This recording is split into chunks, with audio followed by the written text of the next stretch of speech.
একটা সময় মজা করে বলা হতো, যার নেই কোনো নীতি সেই করে রাজনীতি।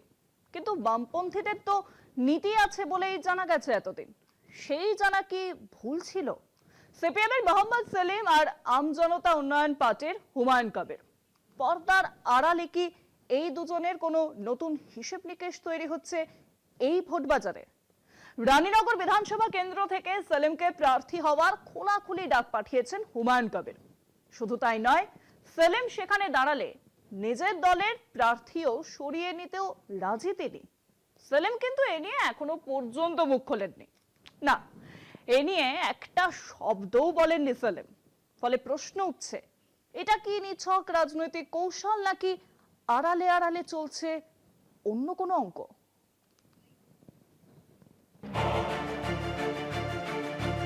সিপিএম এর মোহাম্মদ সেলিম আর আম জনতা উন্নয়ন পার্টির হুমায়ুন কবিরের পর্দার আড়ালে জোট।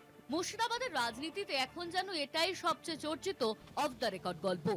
প্রকাশ্যে কেউ কিছু বলছেন না, কিন্তু কথাবার্তায় যেন ইঙ্গিতের ছড়াছড়ি।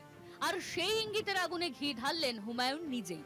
রেজিনগরের সাংবাদিক সম্মেলনে হুমায়ুন এমন এক প্রস্তাব দিলেন, শুনে অনেকেই চোখ কপালে তুলেছেন। হুমায়ুনের দাবি, সিপিএম এর রাজ্য সম্পাদক মোহাম্মদ সেলিমকে তিনি রানীনগর বিধানসভা কেন্দ্র থেকে প্রার্থী হতে বলেছেন। শুধু প্রস্তাব দেওয়াই নয়, সেলিম রানীনগরে দাঁড়ালে তবে নিজের দলের প্রার্থীও সরিয়ে নিতে রাজি হুমায়ুন।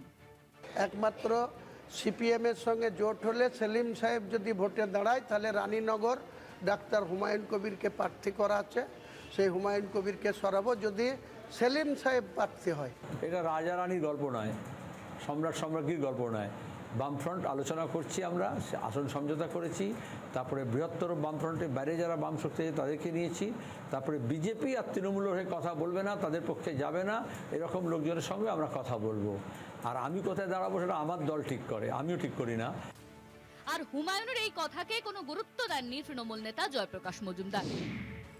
যে কার পক্ষে কখন কাকে আসন ছাড়বেন, কাকে আসন দেবেন না বলছেন, এই যে মোহাম্মদ সেলিম গিয়ে হুমায়ুন কবিরের সঙ্গে বসে আলোচনা করেছিলেন, আর সব থেকে বড় কথা, এদের সবটাই করাচ্ছে বিজেপি। বিজেপির পয়সায়, বিজেপির চক্রান্তে, বিজেপির চিত্রনাট্যে এই সমস্ত ঘটনা ঘটছে। রাজনীতিতে আদর্শের কথা যতই বলা হোক, এই প্রস্তাব শুনে অনেকেই কটাক্ষ করে বলেছেন বিচিত্র সমঝোতা। কট্টর ধর্মভিত্তিক রাজনীতিতে বিশ্বাসী এক নেতার সঙ্গে এক কমিউনিস্ট নেতার অভূতপূর্ব রাজনৈতিক সখ্য। তবে সেলিম এখনো পর্যন্ত এই ইস্যুতে কিচ্ছু বলেননি। ফলে রাজনৈতিক মহলের একাংশের প্রশ্ন, এই নীরবতা কি কেবল কৌশল, নাকি সত্যিই পর্দার আড়ালে কোনো অঙ্ক কষা চলছে? কারণ এর আগেও হুমায়ুনের সঙ্গে বৈঠক নিয়ে দলের ভিতরেই সমালোচনার মুখে পড়েছিলেন সেলিম। রানীনগরে সেলিমকে প্রার্থী চান হুমায়ুন। রাজনীতিতে নতুন জল্পনা তুঙ্গে। সেলিম দাঁড়ালে নিজের প্রার্থী সরাবেন, প্রকাশ্যে ঘোষণা হুমায়ুনের। সেলিম হুমায়ুন গোপন বোঝাপড়া, জোর জল্পনা রাজনৈতিক মহলে, অস্বীকার সিপিএম এর। কিন্তু আড়ালে কি চলছে জোটের অঙ্ক? সেলিমকে প্রার্থী করার প্রস্তাব, তৃণমূলের কটাক্ষের ঝড়, হুমায়ুনের ঘোষণায় সিপিএম এর অন্দরেও তৈরি নতুন অস্বস্তি। সব মিলিয়ে পরিস্থিতি এমন দাঁড়িয়েছে যে রাজনীতির ময়দানে কেউ প্রকাশ্যে জোট মানতে চাইছেন না, কিন্তু কথাবার্তায় যেন সেই জোটের ছায়া ঘুরপাক খাচ্ছে। তাই কটাক্ষ করে অনেকেই বলছেন, রাজনীতিতে কে কখন কার প্রাণের বন্ধু হয়ে যান তা বোঝা মুশকিল। প্রশ্ন উঠছে, রাজনৈতিক মঞ্চে যা দেখা যাচ্ছে তার বাইরেও কি অন্য কোনো সমীকরণ তৈরি হচ্ছে পর্দার আড়ালে? কলকাতা টিভি।